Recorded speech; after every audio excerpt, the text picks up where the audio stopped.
You're watching the Vince Sterling Podcast. Claire is a renowned journalist and operator of the popular blog Tech Talks. Her story is long for how young she is. She graduated from Stanford with a degree in law, which she went on to pursue policy. But after a few years became disenfranchised with what law had and decided to pursue a career in journalism, where she worked as an investigative journalist for the Find magazine. Before writing in the tech sector and founding her company, she was at the bleeding edge of technology information, especially in the artificial intelligence field. So without further ado, please welcome Claire. So you're known for two things as I understand it. You're infamous for going by your last name only, and mysteriously have never revealed your first name to anybody. And in your pursuit of knowledge are renowned in many tech circles. So you've spoken with the likes of Sam Altman, the former OpenAI CEO, and now renewed OpenAI CEO, Elon Musk, the CEO of Microsoft, Satya Nadella. Tell me, what is your first name, and what have you learned about in the technology sector in your years inside of it? Yeah, so that's a really good question. I mean, in my final year in law school, I was very set on pursuing law, and I did end up pursuing policy for a bit, but I would often go to office hours and just speak to my professor, and the discussion usually led to the legal implications of AI, and I decided to do a little more independent research on the world of AI and how it's kind of taking over. And eventually I decided to take a few economics courses about the impacts of technological change, because you can see it in our everyday life, in the way we shop, in the way we meet people, in the way we communicate. And so after graduating, while pursuing policy, I decided to start my blog Tech Talks, and where I talk to these tech moguls. And the entire point of this blog is it targets people who, like me, aren't very well versed in the world of AI technology. And to sum up the conversations I had, I would say that ultimately, we learned that AI is a game changer, and it's gonna eventually to a big impact in the world, but we should also recognize its limitations, either legal or ethical, and cautiously move down the path of AI. Right. Yeah, we have let the genie out of that bottle, haven't we? So why don't you reveal your first name anyways?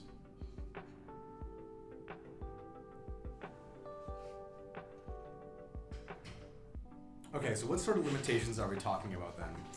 Yeah, so for the limitations, I feel like to begin with, I would say that the more conversations we have about AI, the more the same question comes up about, am I gonna lose my job? Am I gonna be unemployed? Is AI gonna take over my job? Is it also gonna negatively impact the job market? And I would say, that is a rational reaction, but I feel like that fear has been blown out of proportion, because it is true to an extent, but we also need to recognize the jobs it can create as well. So if we look back in history, like the assembly line, the way it was adopted into the car production, and how that sped up car production and made it cheaper, and because of that, more people were able to purchase cars, became more accessible, and so cars became more common for everyone. And at the same time, car producers workers in the car production industry lost their jobs because the assembly line kind of took over. Changed, yeah, of course. Changed everything. And so when we look at that, we can also look at how, more cars were being purchased, more car consumers, there was more demand for cars, and that led to... The price of cars went down, so more people were asking for it. Exactly, it's cheaper to produce it, so that led to more highways, more hotels, more malls being built. So there was demand for more workers in the hospitality industry. So we can kind of see the way it offsets the unemployment in one industry, and then there's demand for employment in another industry. I mean, the same goes goes for ATMs, you know, bank tellers.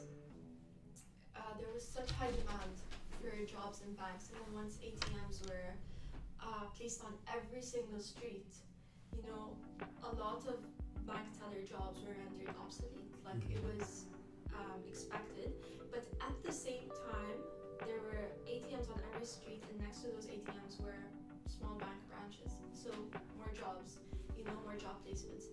And so we need to recognize that as well. We shouldn't, you know, let our fear stop us from exploring the world of AI and seeing where it takes us in the future as well. Right. So it's like, you know, when the printing press was invented, there probably is an outcry by people saying that what is going to happen to the jobs of all the scribes out there. But then this production was able to get information out there to many, many people, which could then educate them. I mean, for sure it has other externalities in there, because one of the most printed books in all of history was the Bible. But at least more information was being able to get disseminated to the hands of every person. Exactly. So then they could be educated and then they get another job. So there is always going to be a disruption that happens when new technology comes along. Yeah, exactly. And I think we should also recognize that AI is not perfect. You know, there's still a lot of development that needs to be made. You can't teach AI emotion. You can't teach it creativity. At least for now. At least for now. But and so it's far from perfect. And I mean, I actually read the recent Harvard Business Review article that was written by a friend of mine, Nahia Orduna, and she basically talks about why robots won't steal your jobs. I mean, the development of AI also created many more jobs, and so AI to do tasks that are repetitive and often often assigned to entry-level employees. And so, yes, that is happening, but at the same time, because that is happening, there's more demand for more complex job positions. So we also need to recognize that. And I found your interview with Douglas Bloom to be really interesting because of how he talks about the writer's strike. And yes, he definitely has an angle on that is more towards workforce based. So he definitely has a perspective there. Yeah, exactly. And I was just about to use that example of the film industry as to why we shouldn't be as fearful, because you know, more jobs will be created. Yes, in the film industry, like it's going to be faster and cheaper to produce more movies, to write more scripts, and that will definitely impact like big film producers like Disney, Netflix, HBO. But as of now, you cannot teach AI creativity. So, you know, I mentioned earlier about the genie coming out of the lamp. This is actually one of my favorite metaphors inside of this, because I think it's the most apt when it comes to this situation that we're in. Because when you have a genie offering you wishes, you don't always get what you want, but you get exactly what you ask for, which is what artificial intelligence will do. So with that in mind, what are your thoughts about its safety, about its ethical implications, and what do you see for the future of humanity in relation to it? Yeah, so I would say that almost every major firm has adopted AI into its strategy by now. So many jobs, you know, their positions have been turned into hybrid positions because AI can easily do a lot of the job requirements, right? AI is being used for processing resumes, for billings, for there are many ethical concerns regarding specifically privacy and security and bias and aspects of human judgment, right? And I was actually reading an article by Michael Sandel. He's a political philosopher, and he was just talking about how we should be cautious in the way we use AI. And I liked how he used the example of the lending sector. And so, if we are not careful with the way we use AI, we can replicate human biases, and we might end up, I don't know, like redlining again, you know? And so that's definitely an implication to be mindful of. And the same thing goes for processing resumes. You know, the company's going to train the AI to, based on historical data of successful hires, and if it has history of bias, it's going to continue. So we can only imagine how this will reflect, you know, on our humanity. So we should be very cautious as we tread down the path of AI. I agree. Yeah. I think that it's going to be impossible to remove an entire amount of bias from AI because of our nature, and everyone has these cognitive biases. But it's definitely something that we should be aware of, each as individuals, but then also as companies that go into it. So, what are the ethical implications of artificial intelligence, and how can we care and nurture this relationship that gets the best benefit of it? And finally, if you had one warning to the world regarding AI, what would it be and why? Yeah, that's a really good question. I think this ties in with what I previously said about, our concern about privacy and security and bias and human judgment. And as for our relationship with it, I'd say that implementing regulations is a good start. How can we use regulations to preserve privacy, But at the same time, that's easier said than done. So, from a legal perspective, it can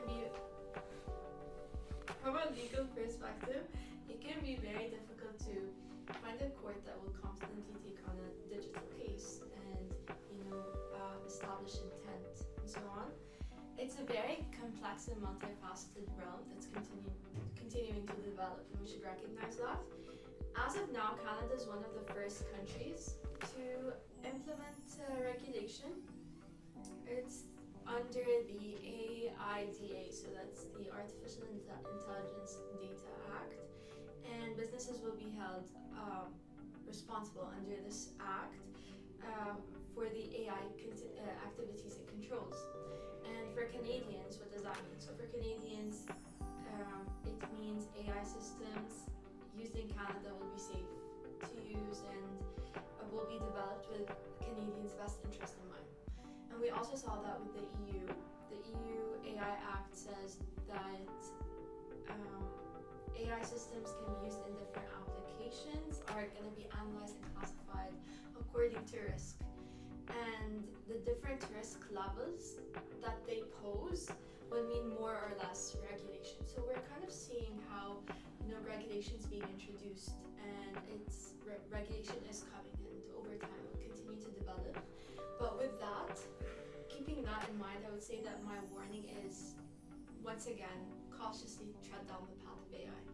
We need to be mindful about these concerns, these ethical concerns. We need to keep recognizing these concerns as we continue to develop AI, continue to go through technological change. Because of how rapid it is, we can kind of forget that. And we need to try our best, you can't completely avoid bias, but minimize it as much as we can, and recognize the unique aspects of human judgment and empathy. It's crucial to find a reasonable balance between innovation and ethics, because this world of AI, should reflect our humanity in a good way. So I would say that's my warning. Wow. Excellent. Thank you for coming onto the show, Claire. Thank you so much for having me. Beautiful. Stay tuned for next week when Vince Sterling interviews another AI expert.